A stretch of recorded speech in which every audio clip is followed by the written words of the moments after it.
আমরা যে আন্দোলন করেছিলাম সেটা আমরা ভুল করেছি। সম্ভবত এই অথর্ব স্বরাষ্ট্র উপদেষ্টা সেটাই প্রমাণ করতে চায়। আপনাদের যাদের ছবি নেওয়া হয় নাই ছবিটা নিয়ে সরে যান ভাই। আমি তোমার পদত্যাগ চাই জাহাঙ্গীর আলম।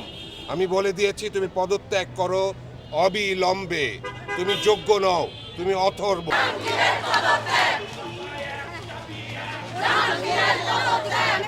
গণ অভ্যুত্থানের পরে নারীর ধর্ষণ হচ্ছে, খুন হচ্ছে, ছিনতাই হচ্ছে, এই ধরনের কোনো রকমের কর্মকাণ্ডে স্বরাষ্ট্র উপদেষ্টা কোনো রকমের আমরা কোনো রকমের সফলতা দেখি নাই, ব্যর্থতাই দেখেছি। ক্রমাগত এই ব্যর্থতাই আজকে লালমাটিয়ায় নারীর উপরে এই নির্যাতনটার একটা কারণ হয় এবং সেই জেরেই আমাদের একটা দাবিতে আজকে আমরা স্বরাষ্ট্র উপদেষ্টার কুশপুতলিকা দাহ করব এবং এই দাহের মাধ্যমেই আমরা একটা দাবি জানাবো। সেই দাবি হচ্ছে স্বরাষ্ট্র উপদেষ্টার আমরা পদত্যাগ দাবি করছি। বাসে ধর্ষণ হচ্ছে, খুন হচ্ছে, ডাকাতি হচ্ছে, এটা অহরহ ঘটনা। এমনকি গতকালকে যেটা খবরে আপনাদের মাধ্যমে আমরা যেটা শুনেছি যে লাশবাহী গাড়িতে পর্যন্ত ডাকাতি হয়েছে। কোথায়, কেন এই স্বরাষ্ট্রমন্ত্রী এগুলো কেন? আমরা কি এই অভ্যুত্থান পরবর্তী এরকম বাংলাদেশ চেয়েছিলাম? আমরা সাধারণ মানুষ তো এই ধরনের বাংলাদেশ প্রত্যাশা করি নাই। আমরা চেয়েছিলাম একটা বৈষম্যহীন শোষণমুক্ত সমাজ। সেই লক্ষ্যেই এই অভ্যুত্থান সংগঠিত হয়েছে।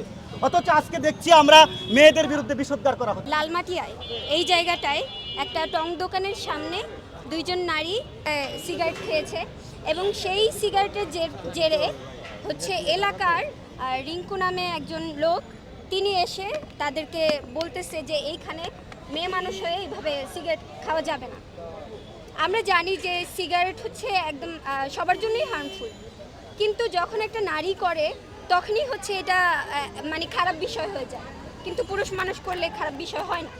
তো সেই ক্ষেত্রে ওদেরকে তারপর মোরাল পুলিশিং তো করছেই, তারপর ওদেরকে যখন সে বলছে যে আমি তো এইখানে সবসময় খাই, তো আজকে খাইলে সমস্যা কি, তারপর ওকে বেশ্যা বলে গালি দেওয়া হয়, তারপরে সে ফাইট ব্যাক করে।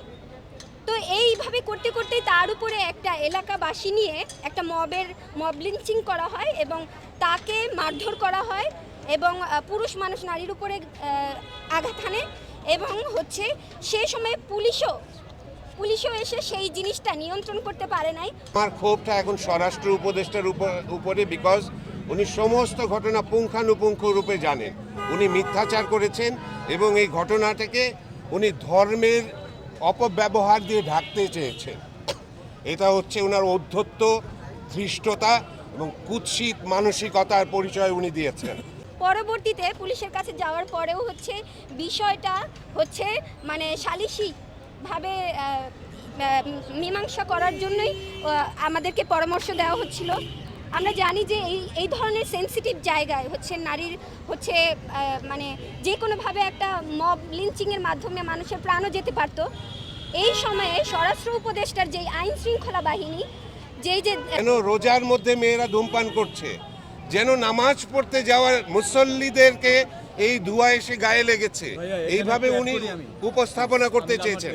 সম্পূর্ণ মিথ্যা, সম্পূর্ণ কুৎসিত উদ্দেশ্যে এটা উনি করেছেন। ওই সময় আরো 10-15 জন ওখানে কিন্তু স্মোক করছিল, উনি কিন্তু একা স্মোক করছিল না। এমন না যে মেয়ে দুটো ওখানে একা স্মোক করছে, ওখান দিয়ে যাওয়ার সময় সমস্যা হচ্ছে। আরো বহু মানুষ এখানে স্মোক করে, এখানে চায়ের দোকান দিয়ে ভরা, অ্যাজ ইউ নো। তো এটা টার্গেটেডই ছিল, নারী দেখে ইচ্ছাকৃতভাবে ওনার উপরে টার্গেট শুধু না, যেখানে তাদেরকে বেশ্যা বলে গালি দেওয়া হয়েছে, সোজা কথা, এটা থেকে সূত্রপাত।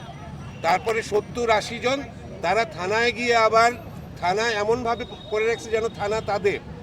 এখানে রাজনীতিরও ইনভলভমেন্ট আছে, আপনারা এটা খোঁজ করবেন।